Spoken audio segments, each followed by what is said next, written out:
Hello everyone and welcome back to IMO Reviews. Today we are discussing Predator Badlands. Predator Badlands is the 9th Predator movie, if you include the Alien vs Predator films, and this time it's a prequel telling the story of a young Yautja by the name of Dek, who is hunting a notoriously dangerous monster to make his clan proud. But before we go any further, please do remember to pay your YouTube rent with a hit of the like button and a subscribe button as well. It's completely free of charge, it's simply a wiggle of your thumbs. You can consider it your daily exercise, so technically it's really good for you. I recently discovered that only 12% of my viewership is subscribed.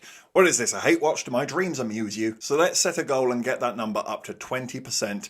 Help a ginger out. Hit that subscribe button and join the party. Now, I went into Predator Badlands quite apprehensively, if I'm being honest with you, mostly because of the damn trailer. It looked dreadful. The CGI was being mocked to the high heavens on the internet. The humour looked eye-rolling and out of place. It seemed to be the Predator movie that just absolutely nobody asked for. But as always, I tried to be open-minded, and I can gladly say that the film did surprise me. There are some good things to mention here. Positives? Have I banged my head?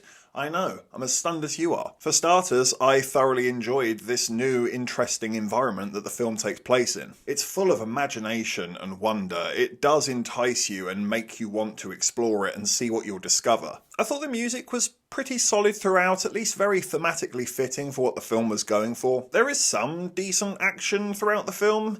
It's exceptionally over-reliant on CGI, which does really bring it down, but when it is practical, I really enjoyed it, and there is at least an engagement and a level of excitement on display here to some of these scenes, especially when they started to involve the crazy environment that surrounded them. But yeah, I do have to admit I wish they went down a more practical route, and each time they do it, it just creates this real wall of I don't buy it between you and the screen. It often felt like I was watching somebody else play a video game. I think the narrative idea of a predator and a synth teaming up is interesting, and it certainly helped build up some character for the audience to attach to, but I still had issues with the way the two characters behaved in relation to what we already know about their respective species from this franchise. The synth, for example, is incredibly jokey, talkative, and sarcastic, which, yes, did add some levity to the film, but that's just not how synths have ever really been shown to be in this franchise. And the more she did it, the more annoying it became. And the same goes for the Yautja. The Predator is made out to be quite dumb at times, constantly walks headfirst into danger and can't really adapt unless he's got the intelligence of the synthetic beside him. And on that note, I found it pretty damn near impossible to even connect with this CGI alien as a lead character.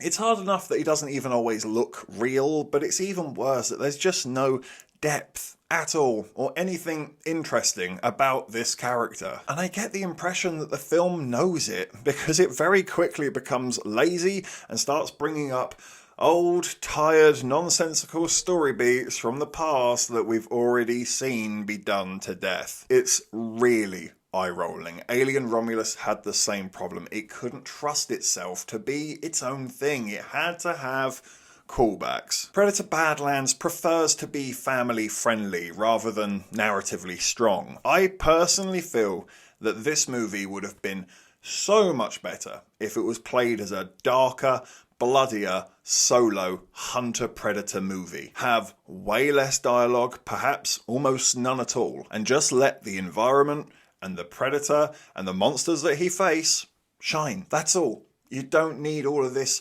really awkward humour jammed into scenes. You don't need constant callbacks and member berries, because it all just ends up being eye-rolling faff. You've ended up over-egging what could have been a very unique delight of a pudding. The best score that I can give Predator Badlands is a 5 out of 10. It is certainly better than I expected, I have to give it that. There is fun to be had with it if you're bored on a cold, wet, windy weekend, and I can definitely see it being a hit amongst younger teenage boys or die-hard Predator fans. Personally, I don't think you need to rush out and see it instantly. This would be fine if it was served on streaming, especially when you consider that Prey, the film that came prior to this, well, no, actually, sorry, 2 films prior to this because of Killers of Killers. That was released on Hulu, and personally I would still say Prey is a far superior film to Predator Badlands. Thank you for watching this review. Please be sure to hit the like button, hit the subscribe button, hit the comment section as well. Whilst you're there, have you seen Predator Badlands? What did you think about it?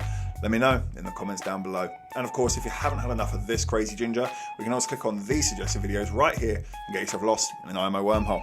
But if not, take care. I look forward to seeing you on the next review.